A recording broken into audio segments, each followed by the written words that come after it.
Kabid Bisnis dan Komersial Perumda Pasar Tohaga Agus Setiawan mengatakan pasca Pasar Lewiliang terbakar, fokus utama Pemkab Bogor adalah menyiapkan tempat penampungan sementara atau TPS agar para pedagang masih bisa berjualan. Adapun untuk TPS, lokasinya diputuskan di area pasar yang sebelumnya terbakar dan memanfaatkan area parkir Pasar Lewiliang. Saat ini Perumda Pasar Tohaga melalui unit Pasar Lewiliang sedang menyiapkan fasilitas untuk bongkar dan muat. Pembangunan TPS di konsep semi permanen, pedagang ditempatkan sesuai dengan lokasi mereka sebelumnya. Namun dipastikan semua pedagang yang jumlahnya sebanyak 1.033 orang ini bisa terakomodir.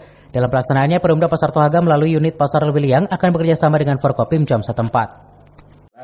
Saat ini Pasar Tohaga masih fokus ke penanganan pasca kebakaran. Prinsipnya Tohaga menyediakan yang penting pedagang masih bisa berjualan lah gitu kan. Kondisi memang mungkin situasi saat ini begitu masih seperti itu begitu adanya.